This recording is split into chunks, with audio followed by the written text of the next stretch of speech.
Came to talk to you about my knife again. So this is where we're at. We're doing some welding here. Okay, we're piecing it together, right? Uh, Little by little,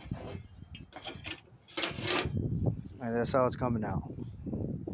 My number one concern here is when I'm doing my welding, I don't want no holes.